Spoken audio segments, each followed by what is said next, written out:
What's up, internet? My name is Ori. Welcome back to the channel. If you're new here, hit that subscribe button. You like this video, hit that like button, hit that notification bell. You'll never miss a video. You'll never miss a stream. Today is Wednesday, August 9th, day number 8 inside the Big Brother house.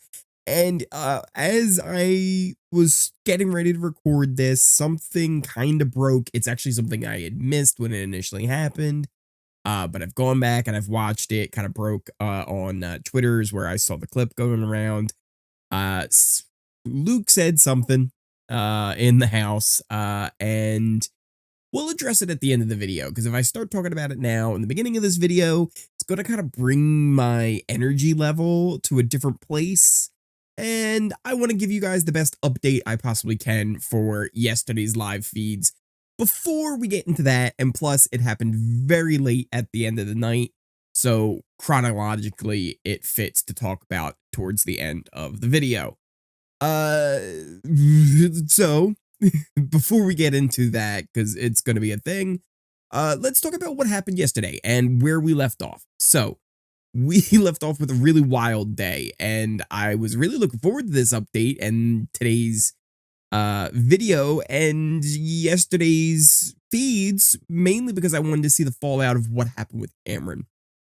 So we saw Cameron, who previously was a founding member of the Handful and the Family Style Alliance, seemingly jump ship, or at least wanting to kind of cover his bases since the alliance was basically blown. It seems like there was a conversation he had with Red that I'm hoping we get to see at some point. I'm assuming it's going to be taking place on Thursday's episode if we get to see it. Maybe it's get held off until after this week and the next week as things start kind of falling apart, maybe more. But it seems like he had a conversation with Red where, again, Red, like he did to Reilly, was able to kind of list off all of the people in the alliances. This made Cameron very paranoid and kind of feeling that the ship was sunk on the Handful and the Family Style. Jumps on over to the other side, goes to Izzy, says, hey, let's work together. Let's get Cory to come on over and Jared. We'll make a giant 10-person alliance with your guys' alliance, and it'll all be great. And Red's in on it too, and Red's like, yeah, this is cool. Come on over. And everybody's in on it. But not everybody's happy about it. Like, except for Red, nobody's on board with Cameron joining. They were already working with Jared kind of unofficially, and everybody's kind of like not even fully aware of all of the inner workings with Jared and the BBB, the triple B, the bye-bye bitches. But there's definitely been work to get Cory to come on over, but not even really like to be actually a part of the alliance, but just to kind of steal him from the other side, right? Like, Cory's a powerful piece for the Handful and the Family Style Alliance. Let's see if we can take him away from them, and that's kind of what Izzy and Jared and even Cirie were all kind of trying to do with Cory, and even they were putting in work with Luke to try and make sure he was a number for them. And then Cameron's like, hey, wait, I see this sinking ship, let me jump on board. Red's on board too, but now this is driving a wedge between Red and the others in the alliance of the professors.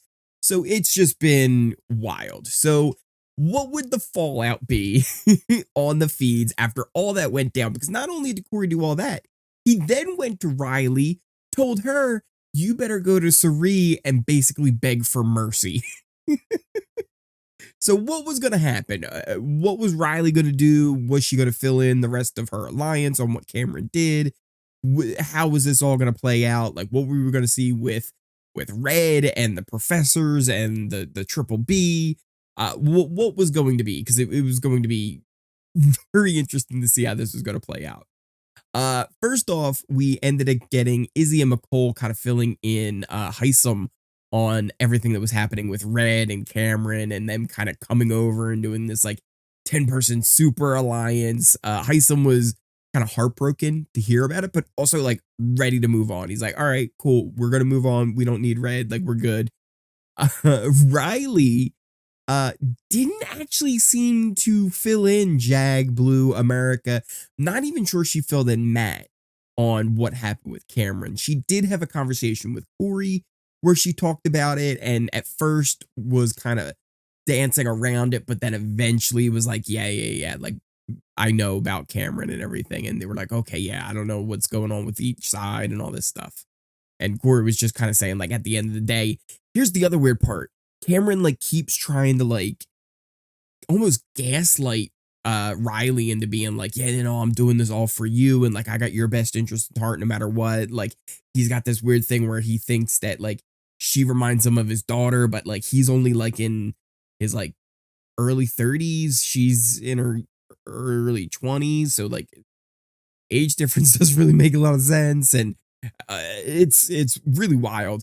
But Cory's kind of doing this other thing where he's also being like, oh yeah, no, like I'm always thinking about like making sure you're protecting this game too. So Cory's got to do it, but it's in like a less creepy way, I guess, because he's not thinking that it's her daughter, his daughter. Like that just makes it weird. I don't know it's something about that makes it weird. I don't know. Maybe it's the fact that he kind of looks like a serial killer, but also is using like cult leader tactics. I don't know. Maybe it's just a bad fit to have that look and use these tactics. Maybe Cameron, you should think of a new strategy. But it's been wild to watch this go along. But it almost feels like Reilly's buying into it. Like she's feeling like almost more attached to Cory and Cameron now than she was to Jag, who was her original number one, is kind of drifting more towards going with Blue. Because again, she did not fill in Jag, Blue, America, and I don't think even Matt on what happened. So when Jag ends up getting wind that, hey, people are aware that Izzy and Hisam were the kind of targets for next week, and a lot of the blame's going on Reilly, he's trying to figure out who this leak could be from their side, but not realizing that Reilly knows all the information, could fill him in on this, that it is Cameron who's really kind of been the leak on all this, kind of giving the other side all of the information they need, even though they were able to kind of piece a lot of it together as well. That's kind of the other thing, is like Cameron did all this. They already kind of knew a lot of this information. So this has been one of the wildest weeks in Big Brother, and it's only week one. It feels like we've been through 6 weeks of Big Brother in 1 week. And the HOH didn't even have to nominate somebody. They just had to save 2 people. This has been just off the wall insane this week. So we were talking about Jag getting wind that people knew about Izzy and Hisam kind of being their targets, and they were kind of thinking like, who could be the leak? Even going as far to say like, oh, Cameron's not that dumb. Cameron's too smart to be the leak. It's like, how is, oh my goodness, that side of the house, even I think we can bring up here our kind of simplified alliance chart, which even this doesn't really kind of quantify how it really is at the moment. We have our more advanced alliance chart, which even is still a little slightly out of date. Like there's some new things that really need to be added in there. For example, one of the big things that's been happening recently is the Cory Mecole kind of duo. They've been having nightly check-ins, kind of comparing notes and going over information. So it's interesting to see that relationship kind of develop and move forward, especially since both of them are kind of in similar positions in their alliance on either side, where yeah, they're in with some people, but they're not really like a part of like the real cores. They're kind of on the outskirts where they get told more of what's going on than actually being involved in decisions. So it would be really interesting to see the two of them come together. And then back to Jag and Blue. I got off of them for a little bit there because they were still trying to figure out where this leak was. And one of the things that was kind of interesting was Jag and Blue ended up having a discussion where they wanted to potentially work with Hisam and kind of approach him to potentially form a little bit of a group outside of Reilly. Because again, what's wild is Cameron here what he's managed to do, and I feel like what I still don't even know 100% what Cameron's goal was with all of these crazy things that he's done. And what he seems like he's managed to do, if he was trying to save his game, he hasn't done that. In fact, he's endangered his game more so than he possibly ever could have. But also, it seems like he's blown up Reilly's game, Red's game as well, kind of ruined everyone else who was in the handful in the family style, other than Jared and maybe Cory. I think they might actually come off kind of okay in this when all the dust kind of settles. I think they'll be able to find some spots over there because I think Cirie, even though she sees the danger in Cory, sees the use in Cory in potentially being able to get rid of Izzy. And I think Cirie's smart enough to be able to manage people in just the right way. It was really great watching her basically manage Reilly in their conversation, which Cameron told her to have, which she kind of broke down throughout the whole thing, saying like, "Feel like people are coming after me," and Cirie's just like, "Oh, honey, no, you're good." And it was amazing to watch Cirie work when she went at it. But yeah, that's kind of everything that happened. There wasn't a lot of major developments as far as the whole Cameron situation and where the house is going to be going. There are cracks everywhere on the family style and the handful side of the house. That one is almost doomed to fail at this point. So it's going to be interesting to see how that all really kind of plays out. And then now let's finish up this video kind of talking about the big thing that happened at the end of the night, which I'm sure you're probably waking up to the news from. And since I am kind of one of the first places people come to for the news, they're going to want to hear about this. Luke made a very, very big mistake last night. Very dumb thing that he did. So he was up in the have not room. It was him, Jared, Hisam, and Cory, I believe, that were up there. It's also was interesting. It was around 4 a.m. Eastern, about 1 a.m. BB time, if anybody wanted to go back and watch the actual clip of it.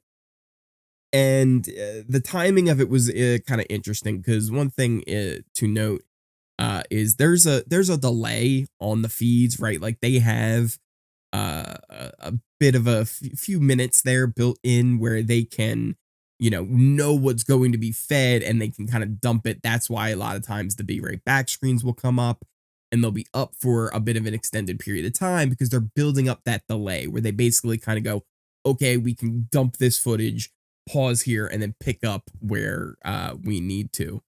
And this also suspiciously was right as we were coming back from one of those moments. So it was like they dumped something, came back, and then boom, we're here to Luke saying, oh, we're in the cheese room now. And he didn't say now. He said another word that begins with an N. And as you see, it's not something for me that I would normally go and finish that word very differently. For Luke, it rolled right off his tongue, which implies that it's something that he says often. That's very much a part of his vocabulary and easy for him to say. And Jared was there. He, played it very, very chill where he's like, listen, like, go to bed. Like, obviously, you said something dumb here. Like, I don't care. You shouldn't have said it, but also, like, just go to bed. Like, I could tell you're not saying it in, what's the right, what is it? Like, he's not saying it at someone. He was saying it as, like, a adjective. It was, like, it's not even the use of it that really matters. It's how the words affect people. Obviously, Jared in that situation, he didn't mind. It made Hisam and Cory very uncomfortable. They ended up kind of leaving the room right away because like they didn't even know how to deal with it. And Jared kind of actually said, he's like, actually, it's kind of interesting how, a lot of times white people will be more uncomfortable in a situation like that than a black person who should be uncomfortable in a situation like that. And it's one of those things too where sometimes, yeah, different people are going to handle it differently. For Jared, it seems like maybe it's not something that's that big of a deal for him because he can tell it wasn't something that was meant maliciously. It was something that was said, as in if he was saying like a rap lyric, but he shouldn't be saying that anyway, obviously. And to Jared, it wasn't that big deal. To other people, you say that in front of them, it is going to be a big deal. It's going to be very offensive to them. And it's not something that you can get away with very easily with most people. And I don't know what's going to happen, whether it's going to be a bigger thing that's going to have consequences for him, or are they going to let it kind of just slide as he messed up really, really bad. Maybe he gets in a chance to kind of say like a little apology. Maybe it ends up kind of getting swept under the rug. I don't know. But it's definitely going to be a thing kind of making the rounds today. People are going to be talking about. For me, again, it wasn't like he was calling someone in the house that word. It was something that he said that he immediately also realized like, oh no, I said that. And it's like, if you know immediately right away that it was a wrong thing to say, why are you saying it? But also, again, if it's something that's so easily for you to say and kind of be a slip of the tongue, probably implies that you say it not regularly, but it's at least part of your vocabulary at some point, which in today's day and age, it's like, come on, you know better. You know better than that.